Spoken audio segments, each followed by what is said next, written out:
Good afternoon, good afternoon, good afternoon. This is Political Flashback with Amelia, Sister Warrior, myself, Dr. V. Issa White, and our fearless leader, Boy, is somewhere in South America having a good time doing the bachata and all the dances and eating all the good food that's in Colombia. But nonetheless, we are here today. We have a very, very exciting show. We have so much to talk about, so many things that's taking place.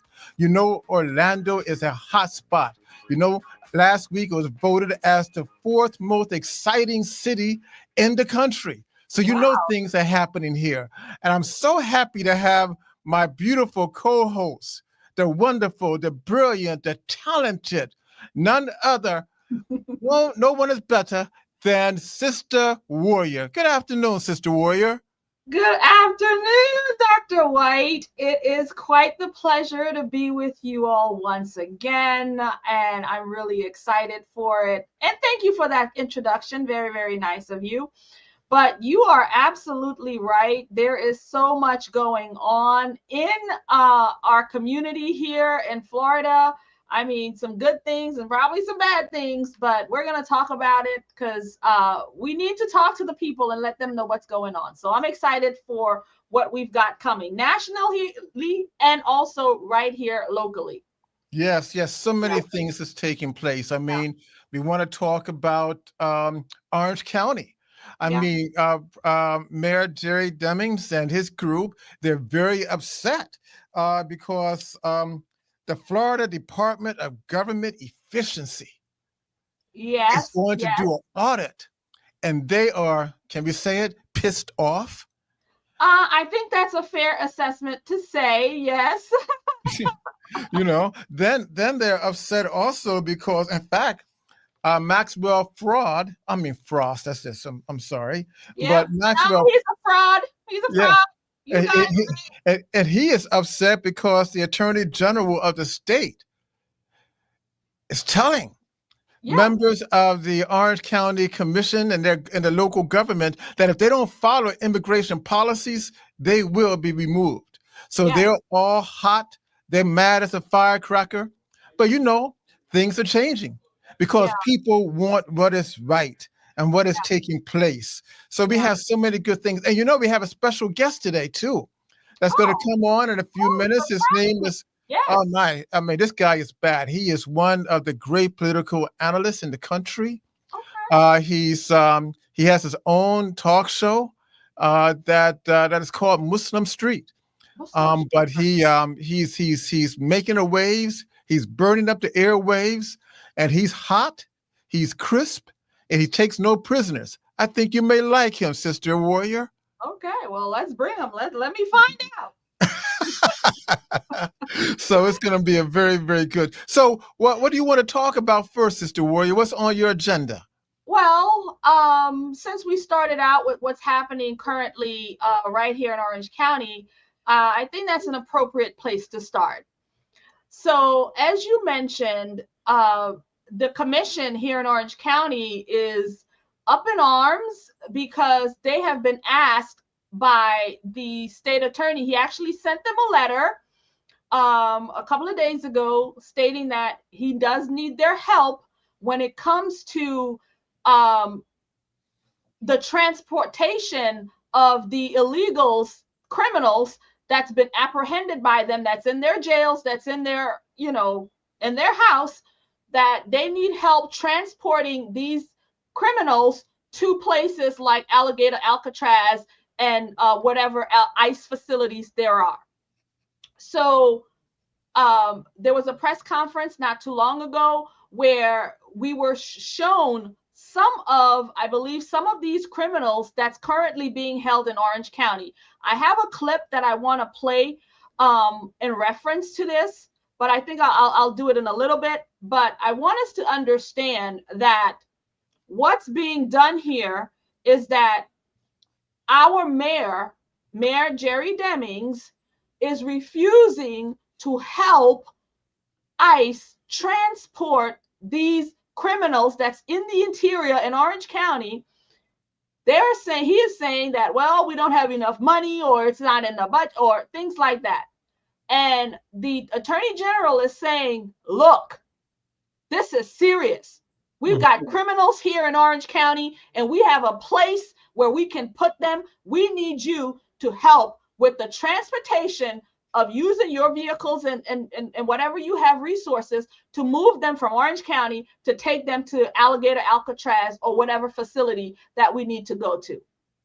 So, it's so interesting that Jerry Demings, the mayor of Orange County, he's whining and crying, saying that it's politically motivated, but it's not politically motivated. There is a directive from the governor's office, a directive from the Oval Office that you must follow the law. Now, if he is the CEO of Orange County, he must be held accountable. He must follow the law. If he doesn't want to do it, get fired, put in jail, and get somebody else who will do it. Because right now, throughout Florida and throughout the country, sadly, and you're going to hear it here first, and that is illegal immigrants have essentially taken over very many fabrics of the government, many fabrics of our society. I mean, for example, a couple of days ago in a place called Orchard Beach, Maine, they have illegal aliens as policemen. All right. And this is just not there, but it's taking place all over the country. So, Jerry, follow the law. You're a policeman. Do the right thing. And if you don't like it, get out the seat and do something else. Yeah. I mean, isn't it ironic? You have illegals who's enforcing laws, like criminals who's broken the law are now in charge to enforce the law. Like, help me make it make sense, Dr. White, because it is unbelievable what we are seeing in this country. And you're right. Jerry Demings, who is this law enforcement, who was law enforcement for all of these years. And as a matter of fact, he put out a statement stating that the attorney general is so young that Jerry Demings has been on the streets longer than he's been alive. That was like a pun that he did, saying that the attorney general is too young. You shouldn't be telling me what to do or how to run my city or how to run my things. But Mr. Mayor, you who's been a police officer, enforcement, who's taken an oath to protect we, the citizens of this county, right? Here you are being asked by the federal government, the higher-uppers, to say, look, we need your help to transport these criminals out of your jurisdiction because they belong to us, but we need your vehicles, we need your men to assist in this. But you can't do that? Who are you protecting? That's right. I mean, the question is why? I mean, why is he refusing? Of course, he may say there's not enough money, but we know that's lying. All right. What is the real reasons? For those who are listening, who would like to get involved in this conversation, please call 407-894-1680. Again, 407-894-1680. And that is Political Flashback with Amania, Sister Warrior, and Brother V. Issa White, the truth teller. Continue, my sister. Well, a truth teller, we've got to tell the people the truth. So Jerry Demings come out here. I don't have that clip, but he went to, to the news to explain how he's being bullied. I'm being bullied. They trying to bully me, but I'm not going to stand for it. They trying to bully me. No, nobody's trying to bully you. The law says that you need to follow federal law, and this is a federal thing. This is not, your little county thing. Mm-hmm. You need to follow the law because this is what we, the people, voted for, and the administration is going to work to make it happen. Now, Governor DeSantis is saying, you want to jump? Let's see how far you want to go because we're going to take it all the way. We're not playing around. I mean, the governor, he's rough. All right. It's so interesting that Jerry Demings is pulling up the age card with the AG, while he had Maxwell Frost to speak for him. Mm-hmm. This is a younger kid, a guy that never finished high school. Hear that?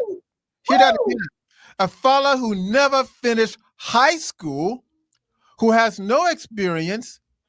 He couldn't even get a job in McDonald's if he was out. So, but he's speaking. And by the way, since I'm talking about Maxwell Frost or fraud, you know what?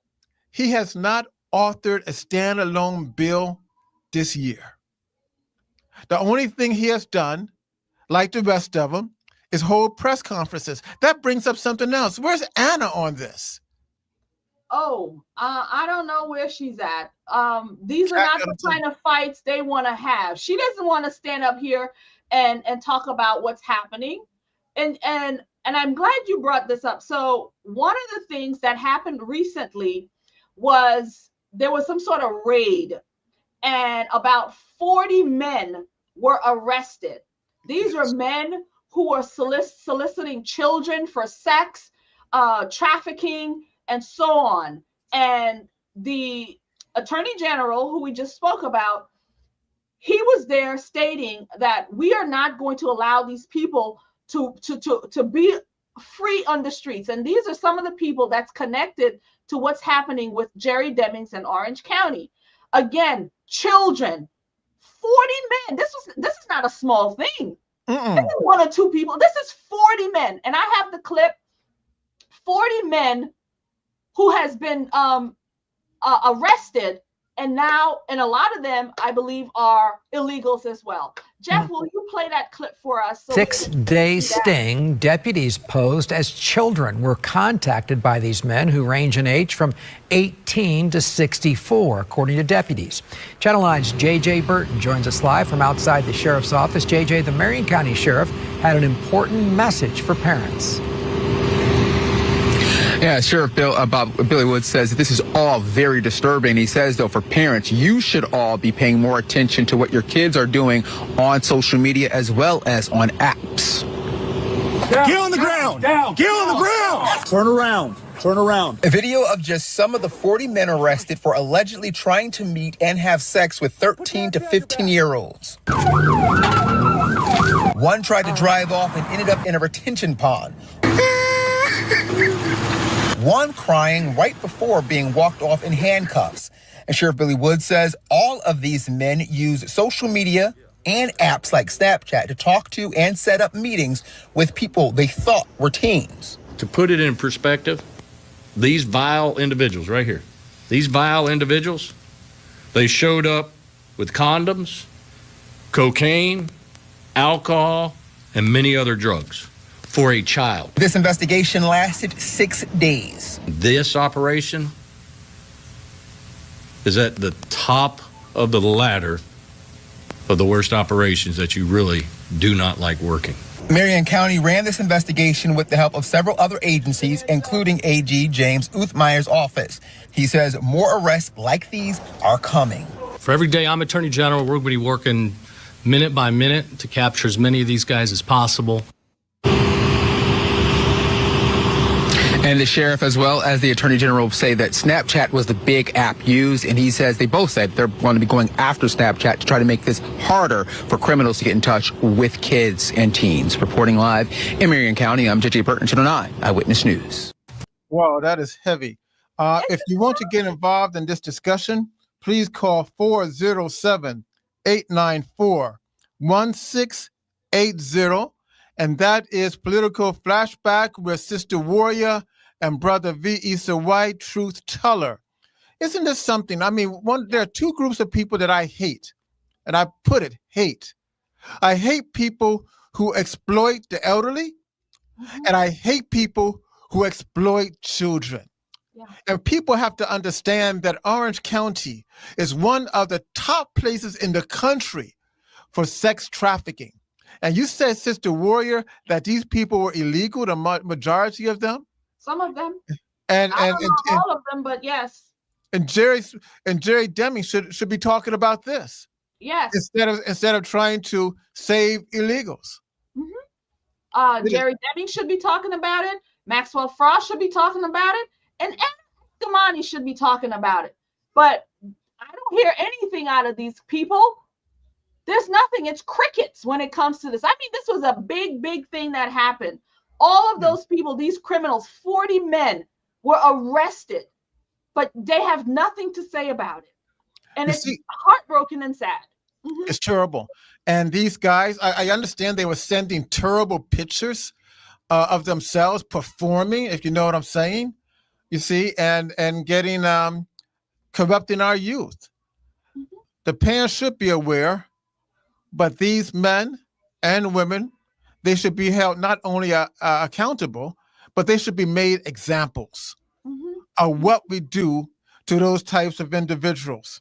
You know, since, you know, Amani and not Amani, but Anna Eskamani and the others, the only thing they like to talk about is the problem of race, that we have a racial problem. Now, I don't know if they're going to see the new poll.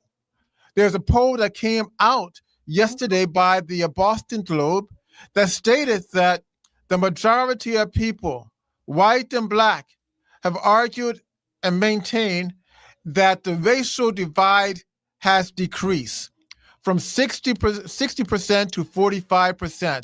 It's not perfect, but they see some movement. They also see this same type of trajectory with Asian Americans.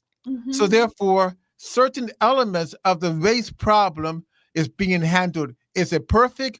Of course not. But we see some changes. Well, you know, with that, Issa, what we're going to see is, well, what this does is it eliminates some jobs for these race baiters, right? Yes. It erases some of the jobs that they have as race baiters, as pushing this narrative that, you know, what this is. No, they're going to lose some of their credibility. They're going to lose some of their jobs. And so, of course, they've got to save it at any means necessary. And so people like Roland Martin, who comes out here and pushes the same thing, this is who they're going to lose their base. Because guess what? We are getting better as a country. And you're right, it's not perfect. But the numbers are showing that, you know what? Things are getting better. That's right. I mean, Roland Martin, Al Sharpton, and a host of others are pimps. They like to pimp the struggle, because there's nothing bad to say they don't get paid. And we're not talking about people getting a couple of $1,000s a year. We're talking about people making millions of dollars a year pimping the struggle, whatever that struggle may be. And it's not just with African Americans. We have Latinos who pimp the struggle. We have Muslims who pimp the struggle. We have a lot of people who pimp the struggle because they believe that that's the way to go. They don't want any changes. They don't want anything to get better. They want it to stay worse. They want to see a revolution or a civil war. You know, in a few minutes, we're going to talk to Malik Aziz, and we're going to talk more about some of these things. Malik Aziz is one of the great political thinkers in our country, a man that I have known for, oh man, I'm going to put my age, but can I say about 30 years, Malik? I don't know. But a man that he was involved in politics and activism in the Midwest, places like Chicago. He's been involved in political activism in East Africa and in North Central Africa. And he is involved in the struggle for the liberation of people who are underclass. I don't think he follows any concept of parties. I think he follows the concept of what the interests of the needs of the people. Malik, are you there? I don't hear him. Yeah, how you doing, guys? Good afternoon, Brother Malik Aziz. You have Sister Warrior on the line for you. She's excited to talk to you, as are many listeners. Malik, why don't you give us a bird's eye view of who you are and what you do? Yeah, so who am I?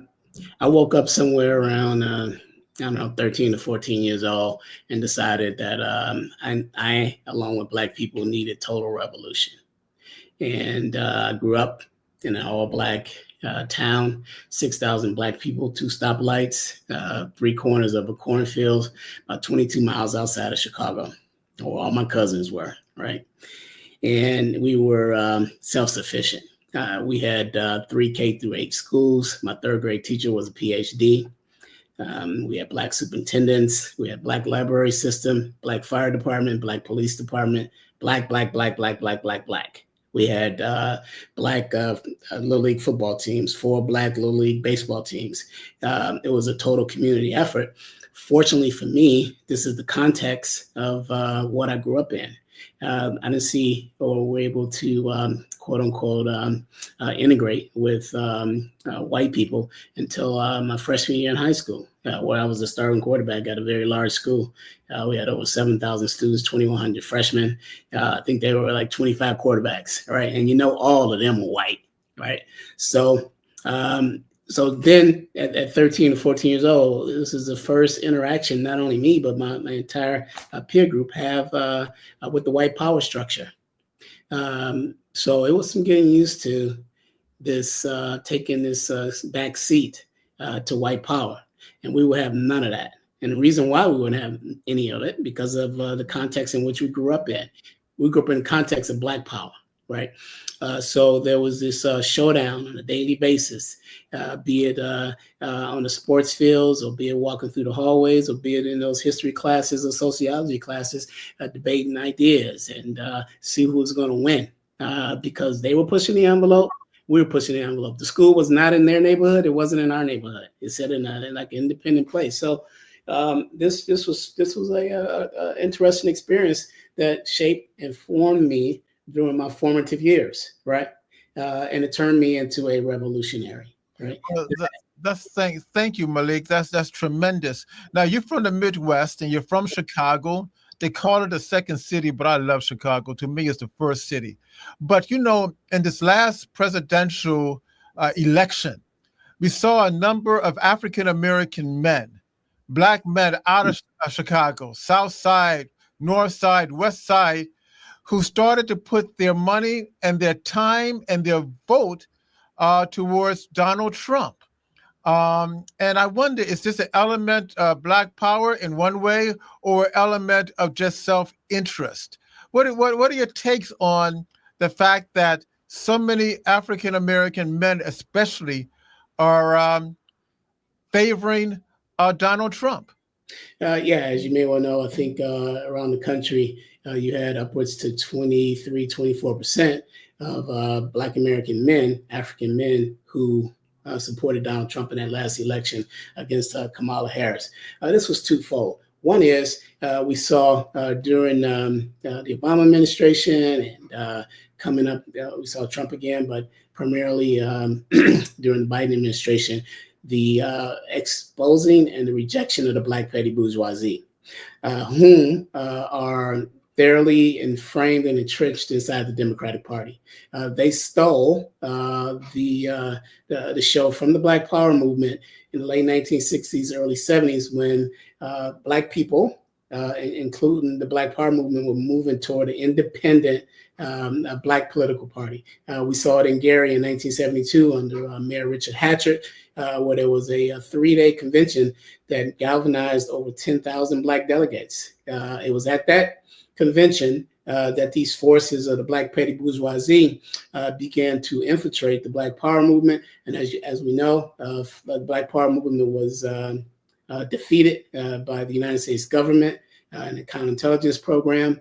When we saw political assassinations during the 60s of Malcolm X, Dr. King, Fred Hampton of the Black Panther Party, we saw Black organizations totally destroyed and moved off into different directions. But the co-opting of the Black political movement and the Black political conscious movement that was taking place, the independent conscious movement that was taking place in the early 70s, we haven't recovered from.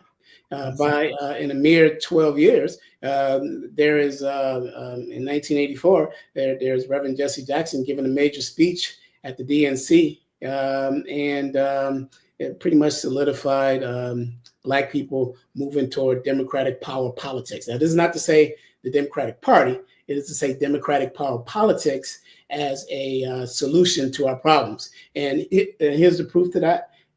In the late 1970s and early 80s, and probably in the beginning of the 1990s, we saw Black mayors at the helm of all Tier 1 and Tier 2 cities in the United States. Harold Washington in Chicago, 1983. Wilson Goode, 1984 in Philadelphia. Atlanta, stepping back to the 70s with Maynard Jackson. Cleveland with William Stokes. New York, David Dinkins. Mayor Barry in Washington, D.C. Houston, Los Angeles in the 90s with Tom Bradley. So Black people using Democratic politics, Detroit, we want to leave that out, with Mayor Coleman, had controlled all the Tier 1 and Tier 2 cities, therefore budgets as it relates to the masses of Black people, but they were involved in Black petty bourgeoisie politics. They did exactly, let me make this last point, then I'll listen to you. They did exactly the opposite of what Malcolm had talked about in one of his last speeches, Message to the Grassroots, where he said, that is the economics of the community that controls the politics of the community, not vice versa. We tried that, we failed, and the frustration out of all of that and the final rejection of the Black petty bourgeoisie, you saw it when these unconscious, not apolitical Black men began to rush toward Donald Trump as any kind of solution out of frustration, that they would do something different next time.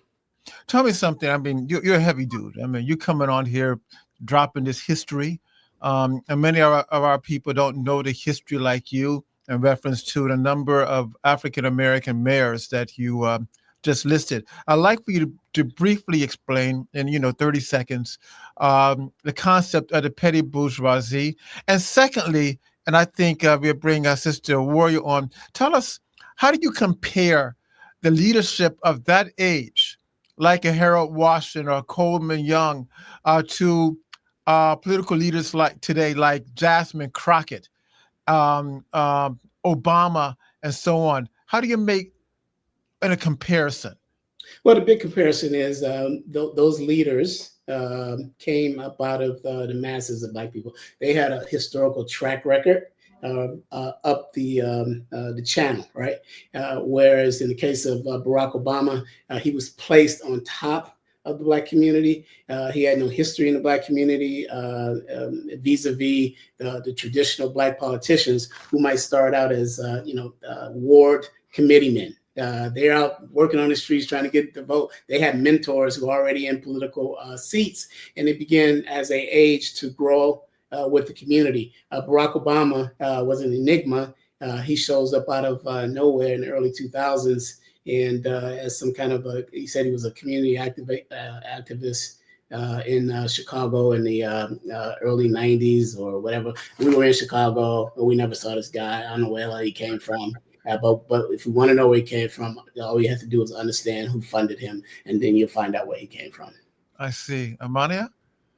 Wow, there's a whole lot there, but I'll pick it up where we left off with Obama. Issa, you started with, the election and how the Blacks really went out and voted for Donald Trump. And we talk about Chicago. We know the machine, one of the women that was on the ground helping to make that happen, P-Ray, Chicago Red, as she calls herself.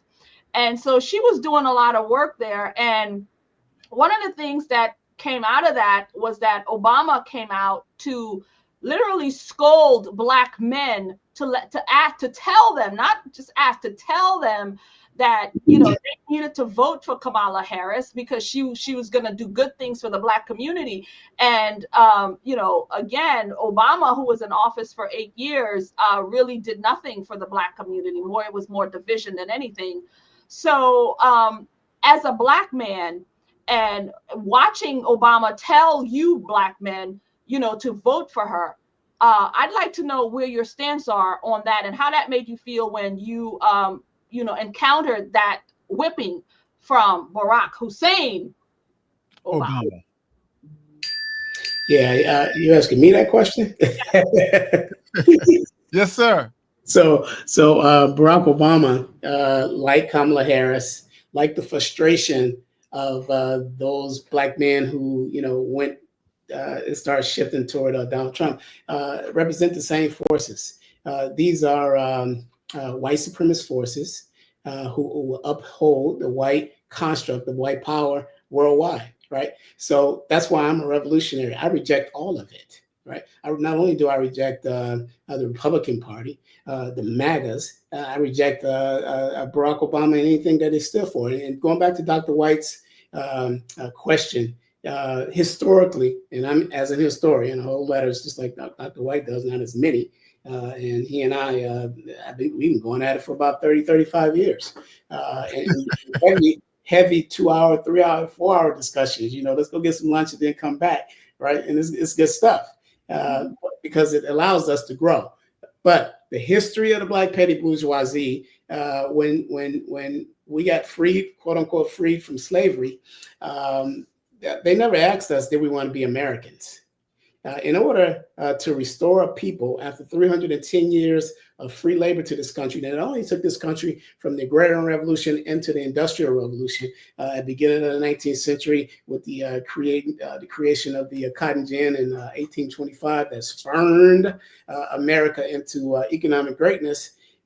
They never even asked us, okay, you gave 310 years. We took your name, we took your language, we took your religion, we took your culture, we took your mores, we stripped you, hung you from trees and everything, and now you're free. They never asked us, did we want to be Americans? It should have been a petition because we would have said no. All right, we want our sovereignty, we want our independence, and Malcolm said this. Land is the basis of independence. We understood that in the French Revolution. We understood that in the Chinese Revolution. We understood that in the Russian Revolution, if you go back a little way. So this is where the entry of the Black petty bourgeoisie comes. They are the gatekeepers to white supremacy. They always have been. And to give you some examples, as we move to the beginning of the 20th century, there are two voices. There's one, Dr. Du Bois. Not only, kind of on an odd way, he calls for the first and attended the first Pan-African Congress, right? But he's a gatekeeper. He helped found the NAACP, was largely founded by Zionist whites, pre-Zionist whites, right? They founded an organization that was there. He was simply a field secretary, right?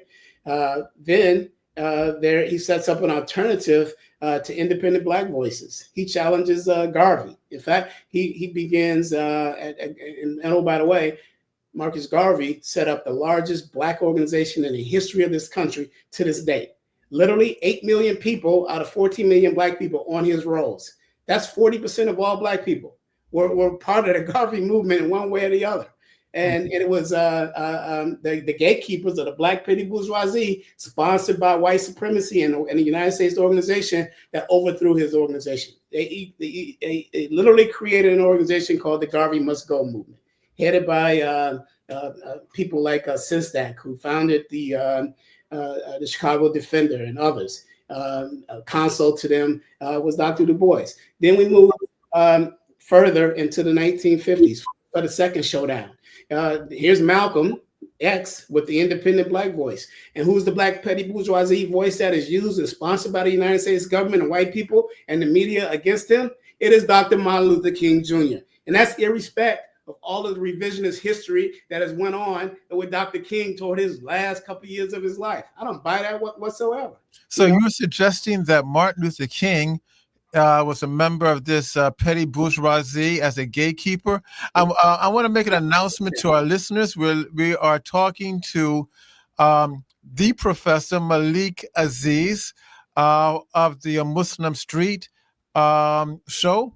And he has given us a rundown of the petty bourgeoisie and the gatekeepers who have exploited the political system and changed the narrative of the African American. I want you to go back to the Marcus Garvey, because many of our listeners are from Jamaica, Haiti, and throughout the Caribbean. And some of our young people do not know this history about Marcus Garvey and the importance of Marcus Garvey, because we know that in Florida had a strong holding for Marcus Garvey, like New York did. So we want to go there just for a second, if you don't mind. Yeah, no problem. So Garvey, during the early part of the 19 teens, he's very frustrated with the lackadaisical attitude of the Jamaicans and particularly the West Indies around Black liberation. So he comes to the United States looking for Booker T. Washington. Why Booker T. Washington? Because Booker T. Washington was talking self-determination. And from Garvey's perspective, this Black dude for self was attracted to him. By the time he gets here, Booker T. Washington had died a year earlier, unfortunately, in New York, where he was brutally beaten. And I don't know where he eventually died at. However, Garvey misses Booker T. Washington. He then begins, and then I like to always use a mantra to kind of explain Garvey's entry into the United States and Black America. He stands on the banks of the Hudson River. He looks to his left, he looks to his right, and he asks the question of Black people. He said, where are your ships? Where is your army? All right? Where is your economic infrastructure? Right? Where are your men and women of big affairs? He saw none, and he said that I would help build them. And he began over the next decade to build the largest independent organization in Black America to this day, built around self-determination and Pan-Africanism. I see. So I just would like to ask, I just want clarity. One of our comments are coming in, and I'd like to understand it. They're really asking, you throw around the word white supremacy a lot. And Yes. so I'm just understanding, you yourself, you are a Black supremacist. Is that correct?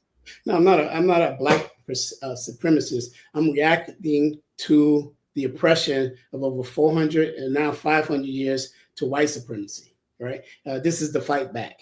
I'm not going to lay down. Didn't do it when I was 13 years old. Sure, not going to do it at this age and let white people and their white construct of white supremacy rule this entire world. That's what the G7 is about. That's what the G8 is about, right? That's what the Trilateral Commission is about. So That's what the Bilderbergers is about. Okay, so we started the conversation with you explaining how you grew up in a Black community where everything was Black. You had Black schools, Black teachers, Black police, Black banks, and everything Black. Black, right. There, I would assume that there you had, Black supremacy. No. And you said that you grow up, you go into a different area where you become in contact with white people and the white structure. I said we came in contact with white supremacy. I didn't say we come in contact with white people. Now, and there's a difference. I have friends who are white, right? When that summer, before we go to high school, and I'm 13 years old, and I became the captain of the football team, quarterback, and all that kind of stuff at this 50-50 white school with 8,000 students. This is huge, right? And that summer, playing in a baseball tournament, a pony league tournament, I meet this from White Town. We're playing against our town, right? And in this 3-day tournament, I meet their first baseman at this White Town, a couple towns over. To this day, he is, if not my best friend, one of my best friends. So it's not about white people, right? It's about who controls the structure throughout the world, right? They control the money. They control the resources through stealing and theft. And they have the biggest bombs, right? They got the largest economy and military in the world because of oppression, right? That's white supremacy. And as such, they have created a hierarchy, right, as part of their construct, not only in the Western world, but here in the United States. White man at the top, right? His woman right there, second. Everybody else trying to fight, to be part of that. And that's where the Black bourgeoisie is. He tries to use his life, resources, and his thirst to be as white as possible, because that's all he can be. Who is this? I'm talking about the Black petty bourgeoisie. He's not interested in overturning white supremacy, right, and bringing it down to its knees, right? He's only interested in finding a comfortable place inside of the white construct, right? That's all. How would you define the difference between Black nationalism and Black supremacy? Yeah, so Black nationalism is what we were practicing, knowingly or unknowingly, from my age, from 2 years old, we moved to that all black town until I was 13, where everything there, we supported black business. Nobody had to tell us to buy black. We had everything that was black. We had black corner stores. We had a black meat market. We had a black roller rink. We had a black ice cream shop. We had everything, right? So we were practicing black nationalism out of convenience and also out of consciousness, because our parents they also built a grocery store, Dr. White, in the late 1960s. That was a co-op. I mean, cooperative economics. So black nationalism is what you're describing, again, where blacks are thriving and so on. They're not integrated with other cultures. It's all about black and black supremacy and black nationalism. Supremacy. It's not supremacy. Yes, it is. No, it's not. No, it's not. It is. You drive out to the suburbs, wherever you are, and it's an all-white town. Maybe it's 98% white or whatever, 99% white. You don't say that they're practicing white supremacy because they go in and supporting their own white grocery store and the white ice cream shop. So don't put that on us. I think that's very unfair. Not only is it double unfair, because we were snatched from our own homeland over 400 years ago. Against you were given. The leaders gave you away. The black leaders. No. That's white supremacy. They gave you away to the white man. Let's be honest and clear. They gave you away. They sold you for guns. I hold degrees in history, and so does Dr. White. That's a white supremacist narrative. That's a white supremacist narrative. Okay. So let's back this up a little bit. How about? Let me address that. Let me address that white supremacist narrative that sister regurgitated like vomit. That comes from the most white racist people on this planet. That black people sold and gave away black people to white people to build their country. No. I heard what you said. Let me address it. Okay. Read the works of Dr. Leonard Jeffries in his debate with Dr. Skip Gates, where he wore him out on that issue. And the biggest understanding, real short here, to understand that without me going through all the history, because I have a degree in African history. Literally, I have a degree in African history. Okay. So read the works. Wait a minute. Wait.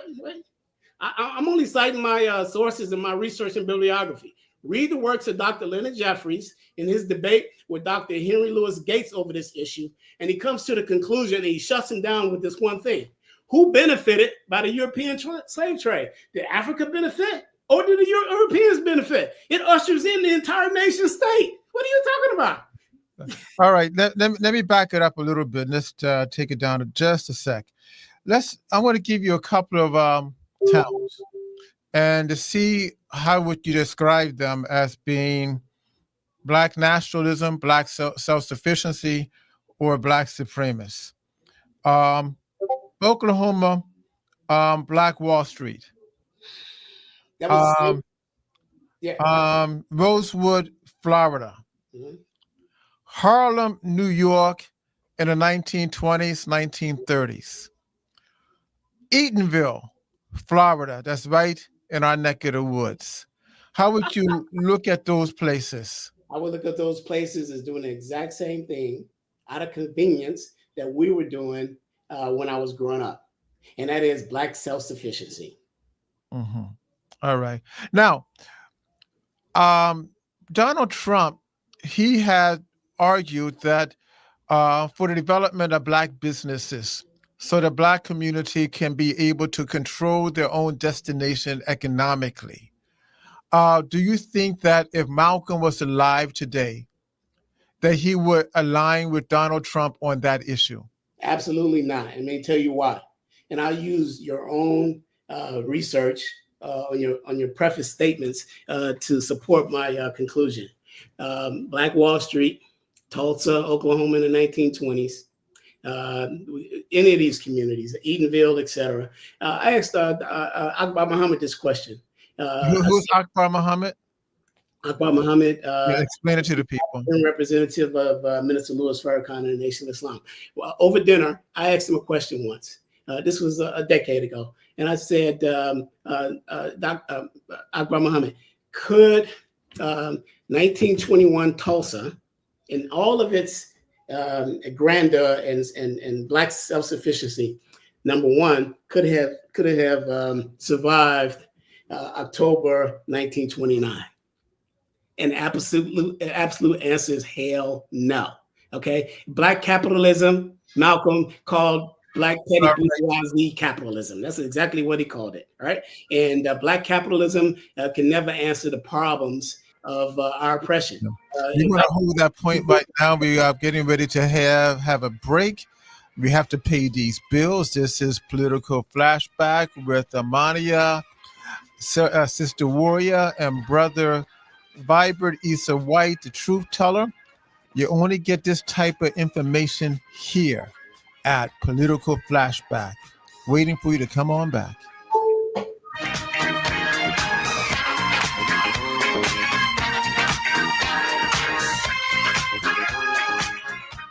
Travel directly to the Bahamas without leaving Orlando this weekend only. Don't miss Shakespeare in Paradise, Music of the Bahamas at Orlando Shakes, tracing Bahamian folk music from African roots and spiritual hymns to the high-energy Junkanoo Parade. This weekend only, Saturday at 8 p.m., Sunday 3 p.m.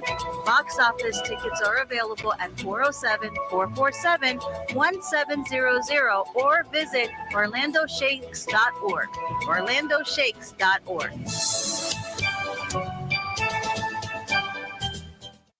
Hughes Production presents Lady Drina 45th birthday and anniversary celebration. Saturday, September 27, 2025. See and hear Men of Praise of Tuscaloosa, Alabama. The Swanee Quintet, Skylar Patterson and Predestined. Don't miss Hat and the Girls, the Anointed Farmer Singers, Edgy and Restored, and the Harmony Winds. This program will be hosted by Harold T. and the Angela Cross. This will all take place at Faith Cathedral, 4425 North Powers Drive, Orlando, Florida. Get your $25 advance ticket, $30 at the door, $40 VIP, $10 kids 12 and under. Cash App $ Lady Drina, or you can pay by way of Apple Cash and Zelle at 407-591-2626. The 45th birthday and anniversary for Lady Drina. Be there.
We're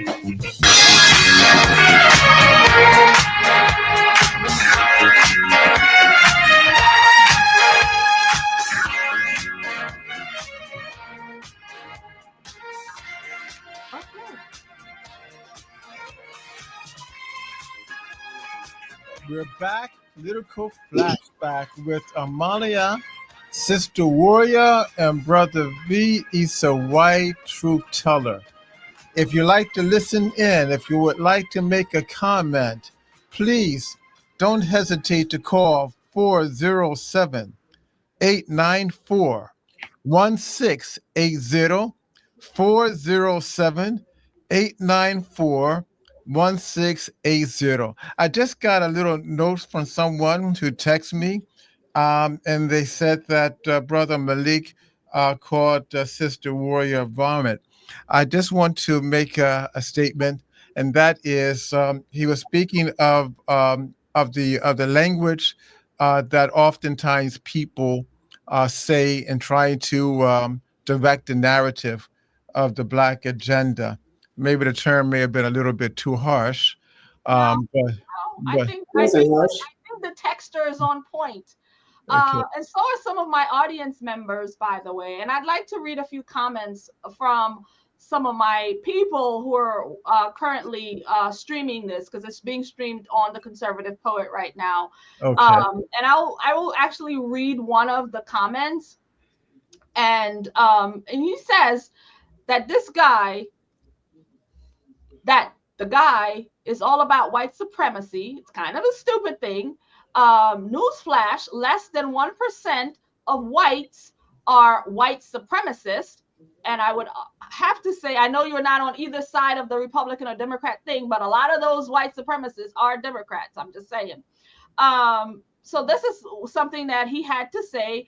And he also stated that that you, my gentleman, is the actual true racist here, and that you're calling others racist, but in actuality, you are more of a Black nationalist and Black supremacist. So those are the comments. Thank you, gentlemen. Thank you guys for your comments. Yeah. So Dr. White, before I respond to Sister and whoever the audience was, which I'm really not even concerned about, I deal with research, I deal with facts, I deal with the study under my scholars and what I'm lettered in. That's all. And so I didn't call white people racist. No, I said supremacists. There's a construct of white power that exists in the world that I'm interested in overthrowing and bring it down to its knees. And don't worry, it's on its way down to its knees anyway. And we can have that conversation, and I'll give you A, B, C, D, and Y. Now, the point that we're making about Malcolm and would he support Black economics and stuff like that? Not only did he condemn capitalism, he condemned Black capitalism as Black petty bourgeoisie capitalism. And one problem I already talked about, the setup was to Dr. Akbar Muhammad. Would Tulsa 1921 survive October of 1929? And the answer is hell no. Absolutely it wouldn't. Right now, for anybody who understands recent history and understand what happened, which that ushered in, along with some of the policies of President Herbert Hoover, what was known as the Great Depression in this country. Right now, going back, so we understand that. Right now, let's go back to the point where Malcolm and this petty Black bourgeoisie capitalism and how that is not going to defeat white supremacy and its construct of white power. Right now, here's the problem with that is if you take, let's use Tulsa 1921 as a prime example. You have the gentleman on the corner, the prime lot on Main Street, who owns the general store. All right. He gets most of the business from the residents of Tulsa in 1921, supporting his general store. With that economic power, he then buys political power. Right. With the political power, now he's able to control the seats in the local government and eventually the mayor's office. Secondly, then that way and through that, he can get policies passed that will benefit his capitalist venture, right? Albeit that is colored black, but it's really not, right? Because it doesn't control the means of production, which goes on the outside of the white construct. He buys his means productions for that general store from the white construct. The second problem with that as a model, Dr. White, is this. As he buys political power, he also controls the social order through what? Social organizations, civic organizations, and the black church, right? So he controls the pastor of the biggest church there through what? Through the committee, through the board. They hire the pastor to come in, and he does the bidding from the social. So through that economic base of that general store, he controls the economics of the community, the politics of the community, and the social of the community. And as he becomes older and older and older, and let's say, they don't burn Tulsa down in 1921, he sends his kids, one of his daughters off to law school. He sends the other son off to be a doctor. He sends the last son off to something else, right? They come back, and again, here's the second generation of what? Of what we call in capitalism, right? The cronyism and nepotism that goes on, and it goes on today all throughout the bureaucracy and the economic structure here in the United States, as a prime example. It All doesn't right. work. That's very interesting. I just want to change topics just a little bit. Today, one of your associates, professor, by the name of Doug Williams, who is a graduate from Grambling University, HBCU. He was given the President's Lifetime Achievement Award. And the reason why I brought that up is that you too was a quarterback, the first Black quarterback at the college that you attended in Northern Illinois, I believe. And we see that Doug Williams was the first African American to win the Super Bowl, if I'm not mistaken. They used to say that he threw too hard. Remember those days? All right. So we want to recognize that, and maybe Doug Williams through sports is maybe bridging the gap a little bit that we speak of. We just have a few more minutes for your section, Brother Malik. We want you to talk a little bit about your organization or your broadcast, how people can reach you, what new books or articles that you may have coming, because we enjoyed you. And one thing about Political Flashback is that we do not censor. We bring everybody on, from the left to the right, to the extreme, to the whatever extreme it is, because we believe that the American people must have discussion. And one of the things I can say that I think you would agree with Donald Trump talks to everyone. He just don't give a damn.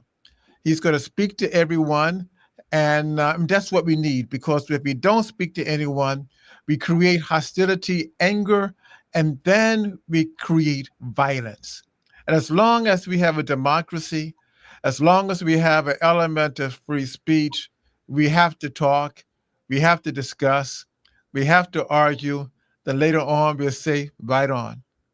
Brother Malik. Yeah, everywhere I go, I've traveled to Africa over 20 times, 18 different countries, 3 times to what is called the Middle East, 5 times to Europe, throughout the Caribbean, lectured in over 40 states in this country. Wherever I go, wherever I see the white-black dynamic, white people are on top and black people are on the bottom. This is unacceptable, all right? It will be unacceptable to them if we stole their people and made them work for 310 years, raped them, changed their names. But black people walking around with white people names in 2025, the same.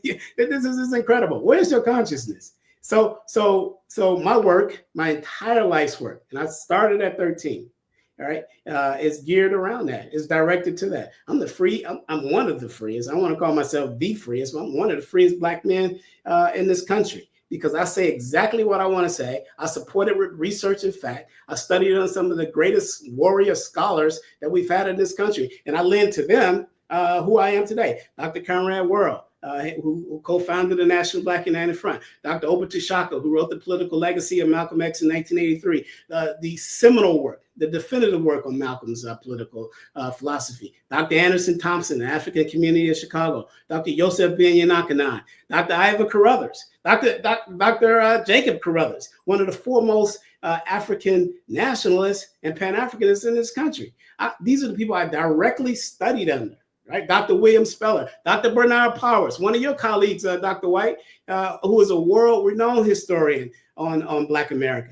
I literally studied directly under them. They allowed me to debate them, in some cases, Dr. Powers and Dr. Speller, while I was in class. There were others that I was intimidated by.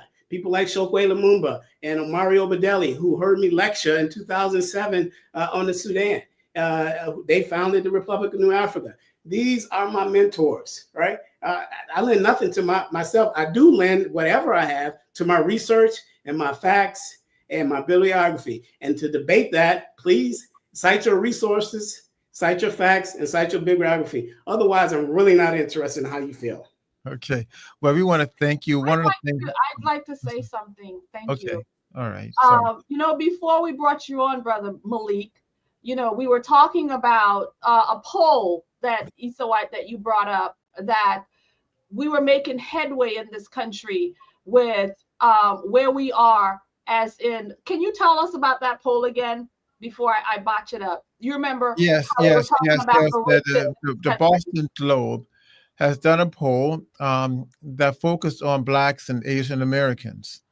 And the poll stated that the concept of discrimination or Blacks feeling that they are being discriminated and ostracized, that number has gone down from 60 to 45%, which gives the perspective that the racial problem is getting better, not worse.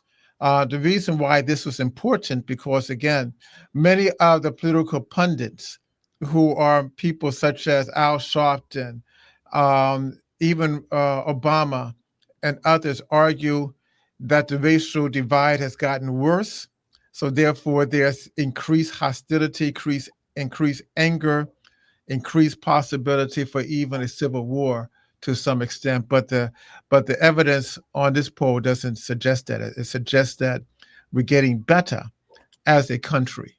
Yes, we are getting better as a country. And I think, Brother Malik, when that 40% that he mentioned that's still on the fences, I think you're right in there with that group, because as he mentioned, people like Al Sharpton and others who flamed the race baiting, who flamed these racist rhetoric, I believe that's your wheelhouse. And you've just laid out very well, how you've been built into this and how you carry this torch for this project, if you will. But I think it's very sad that, again, we're seeing evidence that things are getting better in this country, but people have to continuously make a living on wanting us to continue to be in those places. So thank you very much for coming on to the show.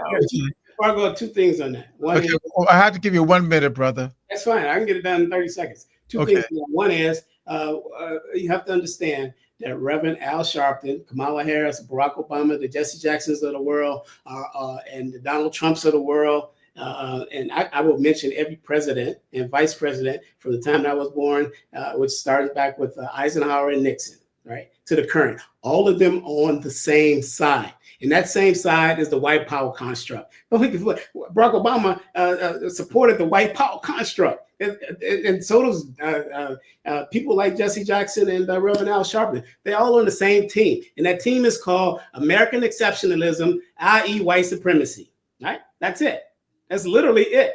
And you can find me at www.muslimstreet.com. We do a podcast every Sunday night at 7:30 Eastern time. And we bring on some of the hard hitters. I would say in exiting, don't ever clump me with these people. I stand on the outside of that. There's no left in this country, Dr. White, and FYI, Black people are not making progress in this country. The real facts say this, that the GDP, the GDI and the GDP, gross domestic income and gross domestic product of Black people on exit during Reconstruction is nowhere, is almost the same as it is today. There's been no progress. All right, thank you.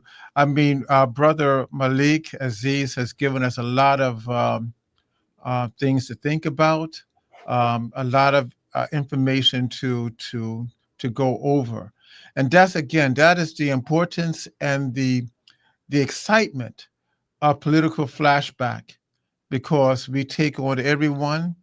Everyone has the opportunity to express, because again, the American people need to hear different views and ideas and concepts, so that the people can make up their mind in a logical fashion as to what perspective they want to follow.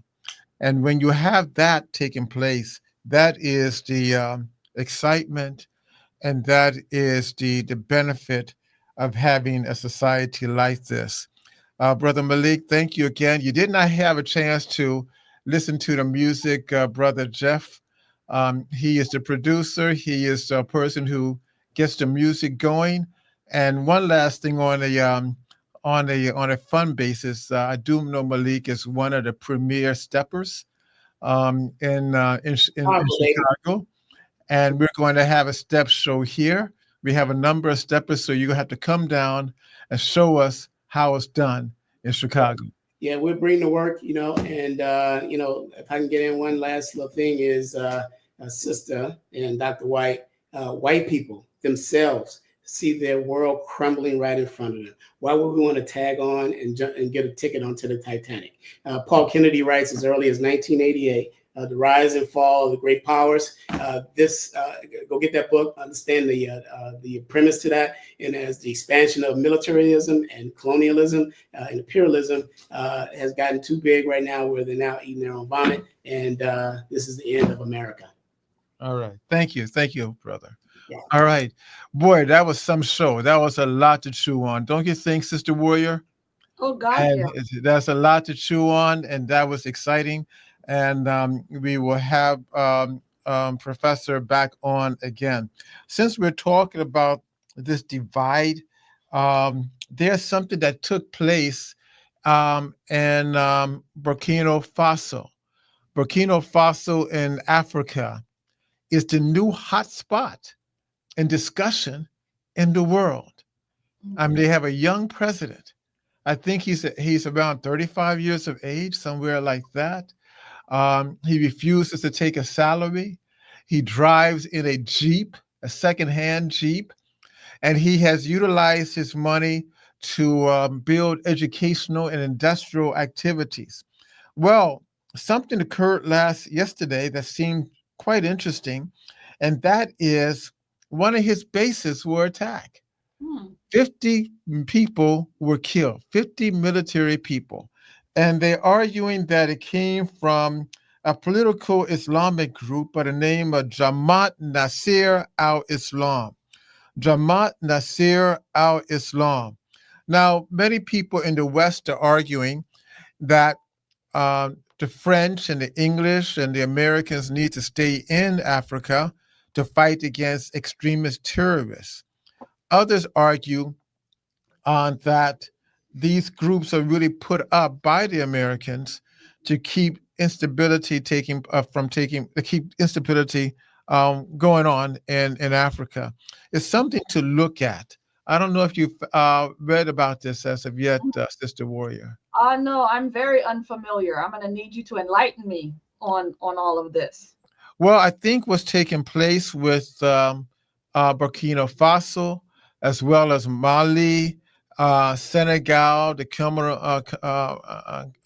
Cameroon, and other countries, is that there is a new force that's taking place in Africa. Africa has awakened. Young people are beginning to exert their influence on their government, wanting self-sufficiency, wanting less trade with the European Union, wanting their influence out. We see that Africans are now wanting to are now taking control of all their own resources. We see this trend taking place as well as in the Caribbean and Central and South America. And the question is, what does it mean to Americans? What does it mean to the political structure of our country? And how are we going to maneuver this changing world that's taking place? Well, what I'd like to add to that is if we have strong leaders in other countries who are stepping up to truly run their country as opposed to looking to the West, looking to America for aid and for everything else that they need. I think it's a good thing for countries to, sort of stand up on their own too, especially countries in Africa, where people have been in there so long, invasions and things like that. So yeah, I would say that having this is a good example of taking back your country, taking back your land. And I would also have to say, I would love to see it in other countries. For example, in Haiti, where the men are not leaving, the homeland, but they're there building it and having a safe place for their community as opposed to running off to America. So I applaud this young leader for what he is doing and, putting his country first. And that's what, America's trying to put America first, and other countries should look to put their own countries first. What I find interesting is that the American people as a whole, they applaud this because for the most part, we're tired of spending our tax money in other parts of the world while our infrastructure needs repairing. They're tired of us getting involved in conflicts in the world when and anything that we get from it are our young men coming back home in body bags. The problem, however, is that our political leaders that's in Congress and the Senate, the Democrats, and even some rhinos who are Republicans, they still find it necessary to get involved in other countries. So there is a divide right now that's taking place within our country. Well, I'd like to bring in some comments from some of our listeners right now. And what we have is a comment here, and it says that Christians are being slaughtered in Africa, and Muslims are actually doing the killings there of Christians. What do you say to our commenter there? Well, I think that's a misnomer. That is primarily the media that is pushing that. Does it mean that there aren't isolated places that some Christians have been attacked because of their religion? Of course, we have had that here in our country. But it doesn't mean that this is taking place. I'll give you a case in point. For example, the country that's called Tanzania, that's on the east coast of Africa. Their leadership is like this. If there is a Muslim president, there has to be a Christian vice president and vice versa. All right? You have that taking place. And many of the countries that are Muslims in Africa, for example, Senegal, a country on the West Coast where many people who are of African descent in this hemisphere came from. You have very large Christian communities and Muslim communities. In fact, the Muslims there celebrate Christmas with them. We see that taking place. Let's go a little bit farther. Let's go to what I call North Africa, which we call the Middle East, whereby the country of Iran, they have a very large Christian community. And secondly, they have the largest Jewish community outside of Israel, where they have been practicing cultural pluralism for hundreds and if not thousands of years. So we have to be aware and we have to know the real issues. We cannot be pushed by a narrative that creates a storyline that says, well, the religious entities are at each other's throats. That is not taking place. The only place that I saw that in my time, I remember several years ago, I happened to go to, I didn't happen, but I deliberately went to the Sudan, and I experienced the conflict that was taking there between Arab Muslims in the north of Sudan and Black Christians in the southern part of the Sudan. And there was a terrible civil war that ultimately divided the country, but those things have been hammered out. But again, for the most part, this type of thing is not taking place. This is more media hype to create this type of thing. Sorry, Dr. White. I had a situation I had to go take care of. And I understand. do apologize. Yes, yes, yes, But yes. I missed a lot of what you were just talking Well, about. essentially what I said briefly that don't get caught up in the hype, the media hype and the media lies, that there is conflict between Muslims and Christians throughout Africa. Remember, Africa has 56 countries. Africa is much larger than the United States. We have African nations that are Christians, such as Swaziland, South Africa, Namibia, Botswana, Mozambique, and the list can go on. We have, in fact, to be honest with you, the minority religion in Africa is Islam. All right. There are more Christian nations than Islamic nations. But sometimes people like to create that there's a dynamic of Muslims killing Christians because what happens now, you have a group that favors the military complex, industrialized complex. And when they get hold of this, they say, oh, wow, we have to put more weapons there, which means productivity and money making for that interest group. That means that we have to send in more troops there. All right. That again breeds people who benefit from the industrial military complex who makes money from this. Then we have to say we have to have more bases there. Again, a small minority in the United States benefit from this. It doesn't benefit the American people at large. It doesn't benefit the middle class, the underclass, and the professional class. It benefits what I will call in my book the corporate elite or the political elite who gets the money, and that type of thing. So don't fall into that.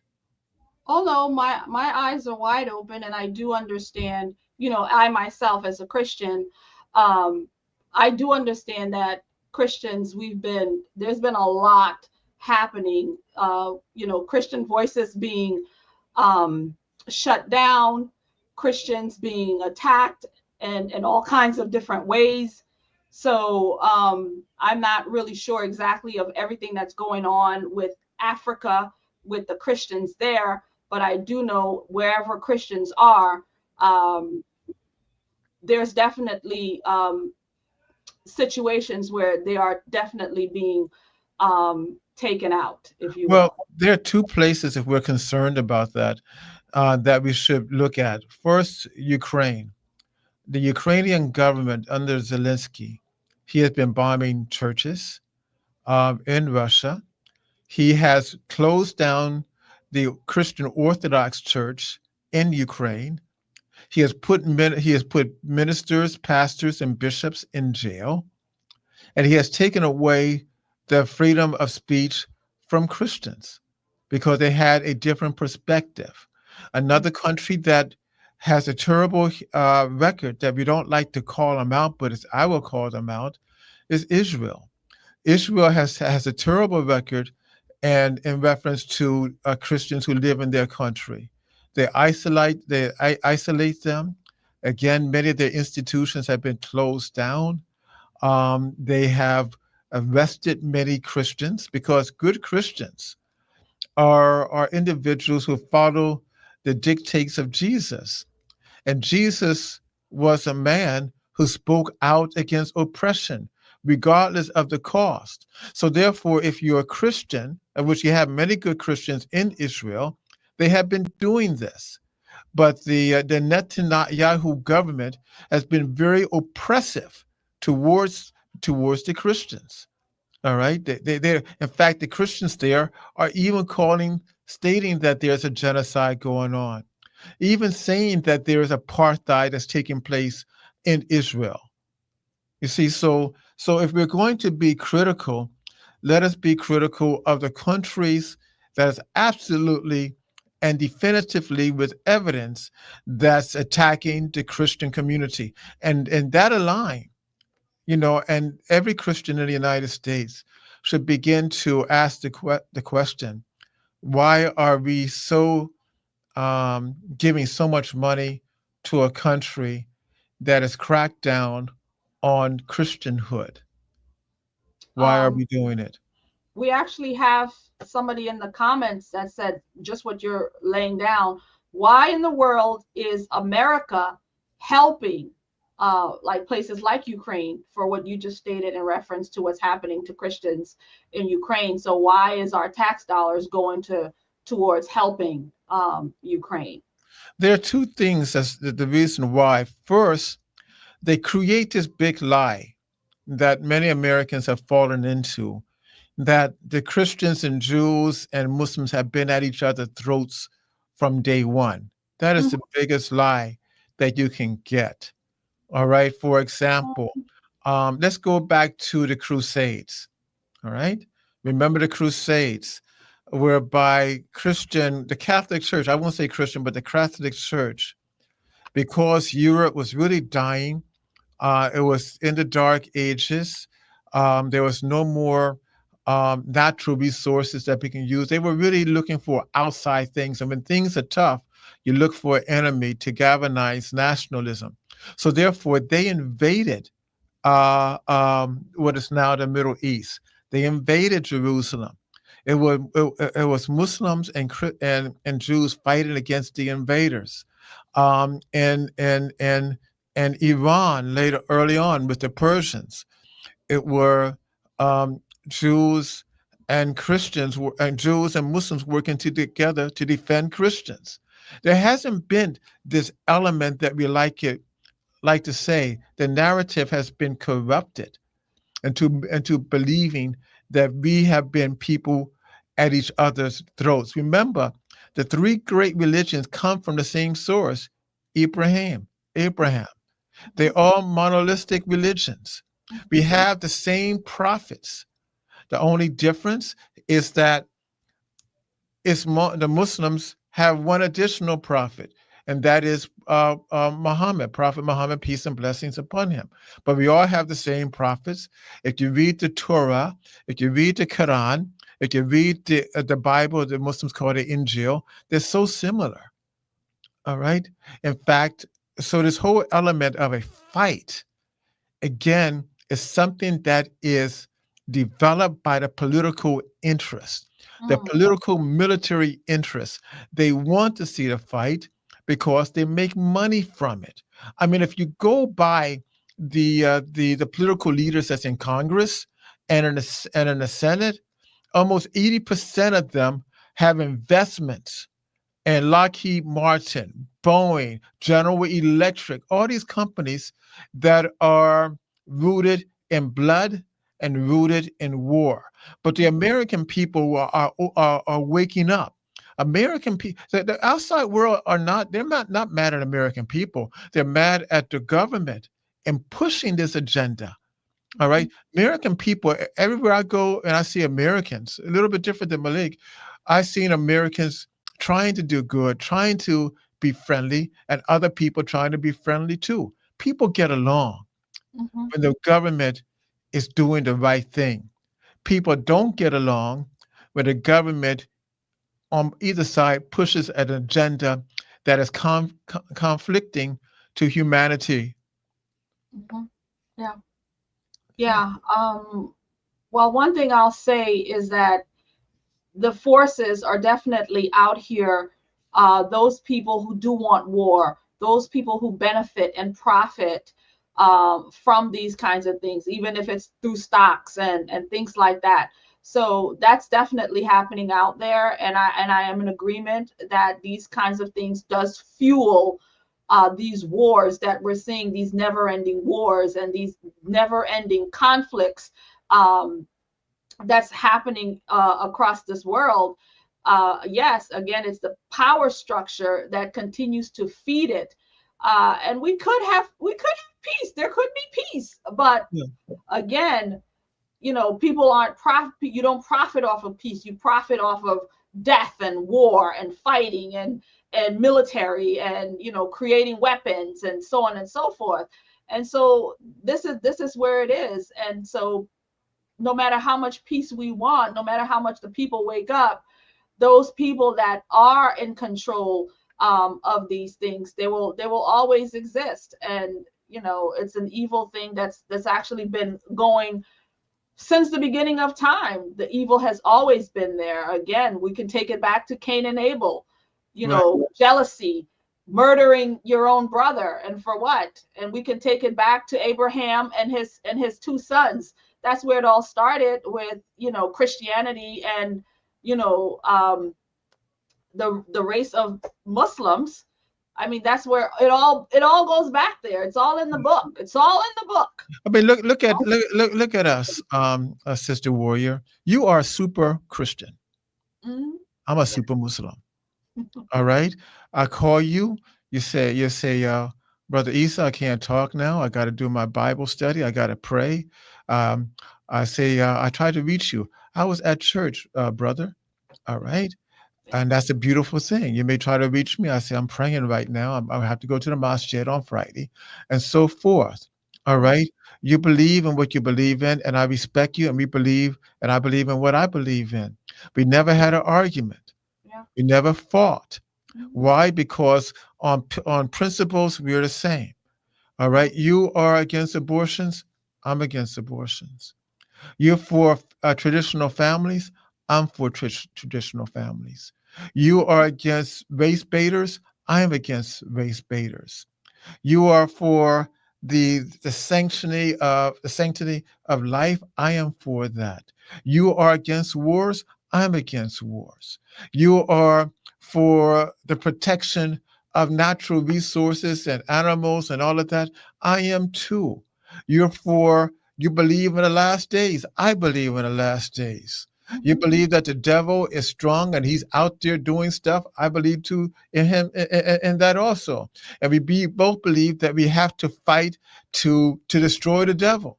Yeah. And I like Malcolm says by any means necessary, because that bad boy is out there. The devil, where is he? He's in the mosque and he's in the church. He's all over the place. All right. So when we look at us together, and this is something for the listeners, look at what brings us together. And that what brings us together is the element of truth. Do I believe that the United States, as Cotton Mather stated, a great minister of early colonial society, he said that America is a city upon a hill. Did he mean a Christian city? Did he mean a Muslim city? He meant a city that would be reflective of God. All right. And if that city, which is the United States, is reflective of God, people will want to be like us. They want to model us. Are we there yet? Not yet. But God has you're making me sound like a minister now. God has given us that grace to be there.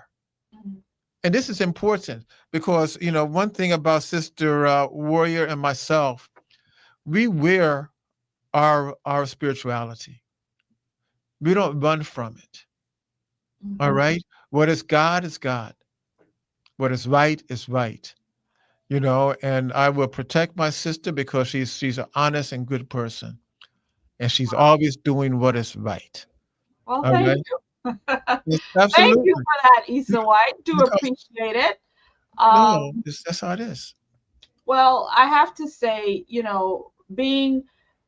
I consider myself a vessel here to do the work of the Lord. And part of that is utilizing my platform, utilizing my voice, utilizing common sense, just basic common sense, to connect to the community, to the people, and be able to have these robust conversations. And we need to talk, as you said earlier, we need to have conversations with just about everyone so we can really bring forth these things that, that's hidden in the shadows, so to speak. They need to come to life, because if we're not talking about these things are brewing inside of people. And then before you know it, people are out here killing people, shooting people, mass shootings, all of these crazy things, because people are sitting and festing on, these emotions, these, ill thoughts. And then they fall apart, and they go out here and they shoot and they kill and they do all of these things. So yes, I am for us having conversations. I am for us coming out here and addressing all of these things. We may not like it, we may not agree, we can disagree, but it is important for us to have robust conversations about what we're seeing in our society, in our country, and in the world. This is Father's world at every level. And so there's, all kinds of things going on. And you're right that people look to America for, that they look to America for relief. They look to America for, something to live for. That's a lot of people are coming here just for that. And I don't disagree with people. I understand that they're looking for something better in the world. But friend, what I have to tell you, for me, the only thing that's better in this world is Jesus Christ. The only thing that's better in this world is having a relationship with the higher power that's going to guide us. Because if we have these things, if we have our Father in our lives, guess what? We're not going to be out here killing and shooting people. It's not going to happen. Because now we're connected to a better place. We're not going to be out here murdering people for no reason. And that's what makes us different than the Democrats. All right. We believe in the God. We try to follow the God. Do we make mistakes? Of course. But our colleagues on the other side, they tried to negotiate God's words. They tried to cheapen God's will. In fact, about it, they turned God into some type of chump. You could do anything, and he'll say, okay. Our God is strong, determined, and he's forgiving, but he don't take no nonsense. All right? And they don't want to do that. Our God says that homosexuality is wrong and lesbianism is wrong. I'll hold on to that. Their God, you have Obama last week, a few days ago, saying that every individual, every Black man should have a mentor who is a transgender or gay. All right? Something's wrong with that. Yes. Our God says that there must be elements of morality, of how people act, how people dress, how people look, how people talk. They follow an idea that anything goes. There's one prophecy that says that in the last days, people are going to be dressed, but they're going to look naked. That's where we are now. Yeah. And another prophecy says that in the last days, what is right is going to look wrong, and what is wrong is going to look right. We're speaking on right. But many people on the other side try to argue and claim that we're wrong. Yes. You see? But we are the stronghold. We don't say, listen to this audience. I know you called in or you're listening because you thought you was going to get a political show. You are getting that, but we're spiritual as well. And that is that on the last days, it's a conflict. It's a conflict between good and evil, the devil and God. And you're going to have to choose if you want this country to survive. You're going to have to choose what side you're on. And if you choose the wrong side, don't ask me to open up that boat for you to survive. I'm going to be like Noah, and that door is going to stay closed because you're not going to be with us because you have decided which way you're going to go. Oh man, this is just something. But there's a lot of things going on, and this is fun. And we have a few more issues that I really would want us to talk about a little bit. We're still having the big issue between Jeff Epstein, as well as we're talking about Obama and Kamala Harris for treason. All right, and Well, in setting things up to undermine the government. well, what I'd like to say about Kamala is that, a few days ago, her ex-lover, Willie Brown, Willie Brown, Willie Brown, Willie you the know, Willie, Willie had a Willie Willie. Brown, Oh you yeah. know, yeah. So he came out, he was interviewed recently, and he stated that Kamala Harris, like he advised her back when Biden was looking to decide which Black woman it was going to be for vice president. And he said to her, you know what, Kamala, you should be looking at Attorney General. That's what he should be looking to do you in, not vice president, because frankly, you don't, that's not your wheelhouse. And so she was upset with him, and she kind of, turned him down. She kind of walked away from him and wasn't friends with him anymore. Again, this is her ex-lover, by the way. And so just He was married too, wasn't he? yeah, he was married. They were doing the down low. Yeah. So yes, they were having an affair. And by the way, he was like 50 years or something older than she was. Old school, OG. Yeah. Yeah. So, well, she climbed the ladder. She climbed old Willie. I'm just saying. Yeah, she climbed that ladder. She climbed old Willie, and she was able to get herself to the top. But he did come out here to say that. And so he was recently interviewed, and they asked him in reference to her running again as an executive, for president or for governor. And he said, oh no, that's not her wheelhouse.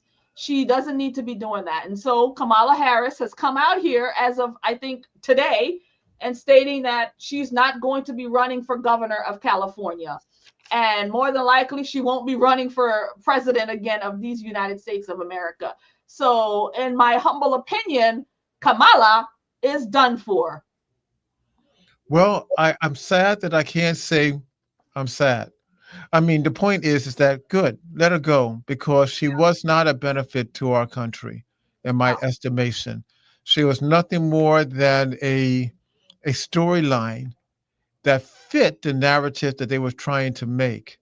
I don't know if I ever told you, I had a chance to speak with her and to sit down with her.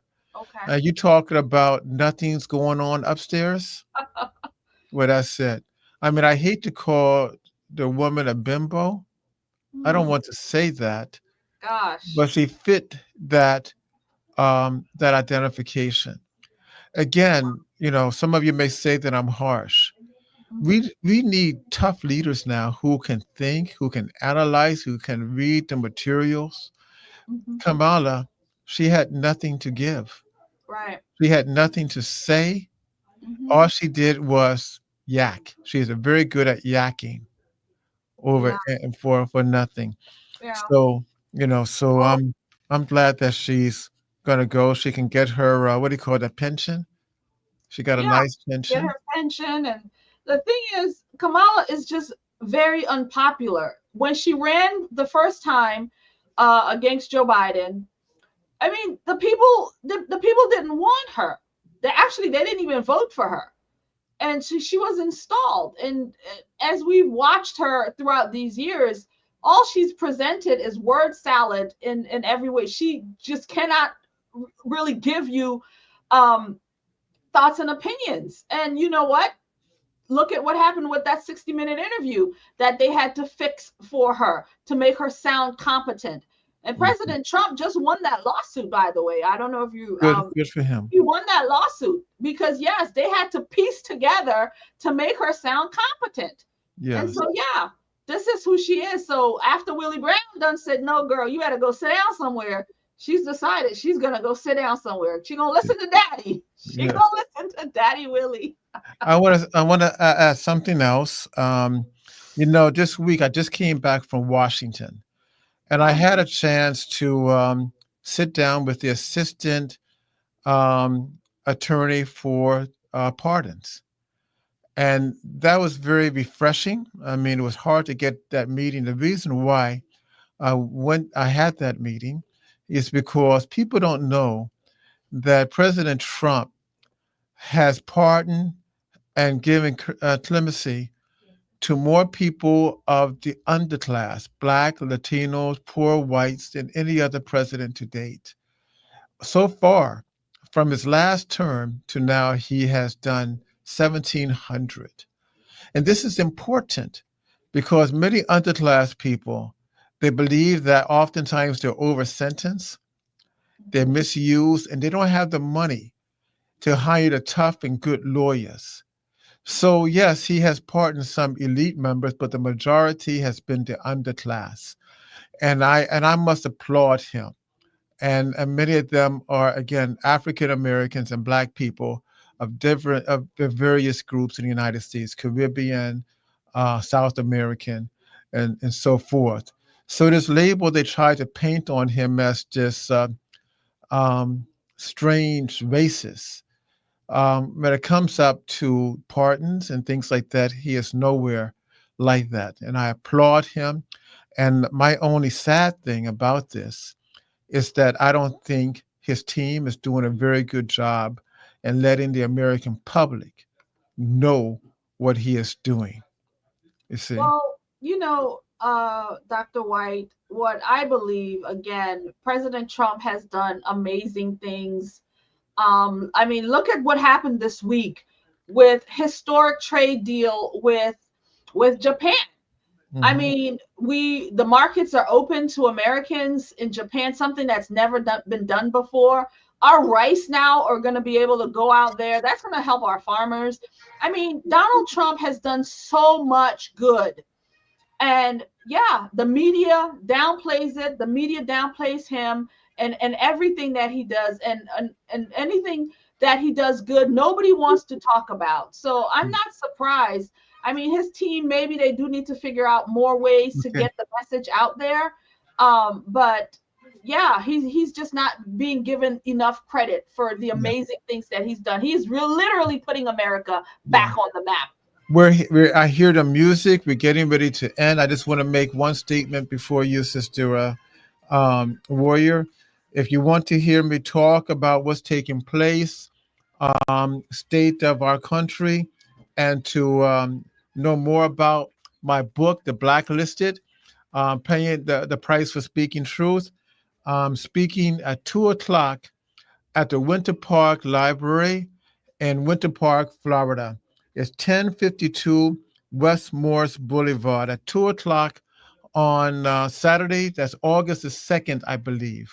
So please come out, get your autograph copied of this wonderful manuscript, and please come, ask questions, argue. I even hug your baby. Come on, and thank you. Sister Warrior, any last words? Yeah, I will just say thank you once again, everybody, for coming on The Conservative Poet and hearing the conversation. Really appreciate you guys, and thank you for your comments.